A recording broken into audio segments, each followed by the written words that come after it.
People too late, but why? Why is it too late? There is nothing to tom-tom about Raja's arrest, because Raja has been accused and he has been arrested, but there is much more.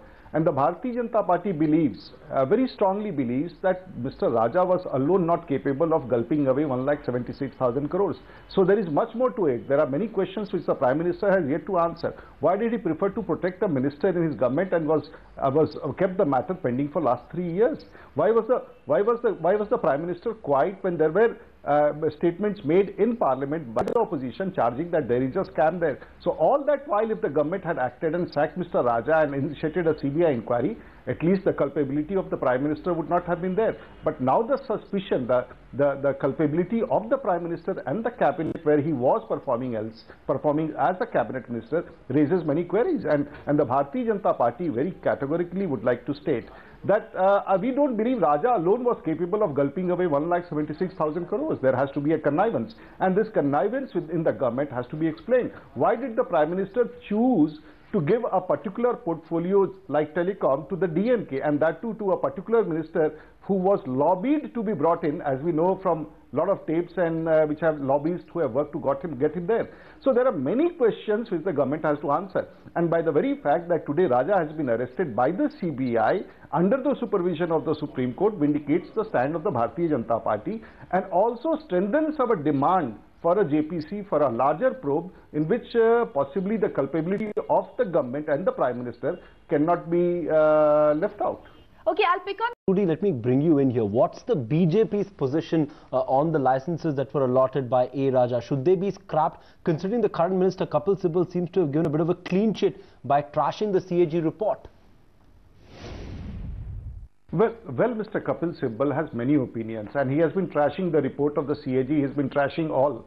But no one is interested in a certificate from Mr. Kapil Sibal. And no one is interested in a certificate from Kapil Sibal on the front that the CAG is a constitutional body which has probed it and found out that there is a 1,76,000 crore scam. The Supreme Court is a constitutional body which has probed into that, which has found that the charges prima facie were correct and ordered the CBI to investigate the matter. So Mr. Kapil Sibal's statement does not hold any meaning. He made a minister in the government, but he does not hold a brief for the CAG, or he does not hold the brief for the Supreme Court. And for that matter, we are not interested in what Mr. Sibal has to say, and it's inconsequential, because he should have had because I believe he's a leading lawyer and he's got the brief to defend the government, but it's too late. The people of this country would like to have a categorical answer. Who did this 1,76,000 crores and who all were the accomplices? And the Prime Minister has to do a lot of answering in this. Well, one of the guys who did the scam is now finally behind bars, Mr. Rudy. Let me bring words from Rajiv Chandrasekhar there. Mr. Rudy, back to talking about the JPC. Now, BJP allotments were also much under the scanner. BJP still seeking a JPC. Does it not make sense to drop the demand at the moment, given that the government indeed has finally acted? You see, the point is there are many more issues involved in it. It's just not the financial matter. Who saw that Raja gets that ministry? Who are the people who were involved, who lobbied to see that Raja becomes a minister there?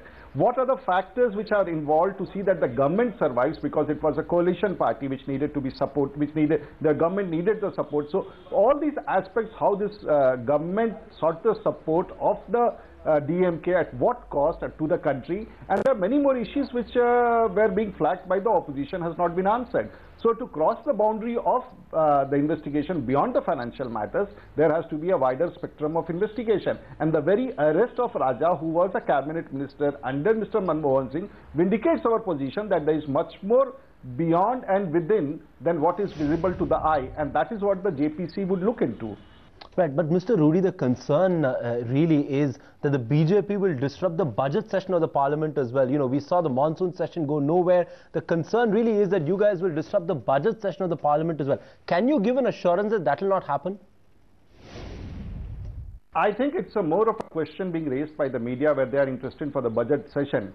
But for a common man, he's not interested what happens inside parliament or outside parliament. A common man, after the arrest of Raja, would certainly want to know who was involved in this 1,76,000 crore scam.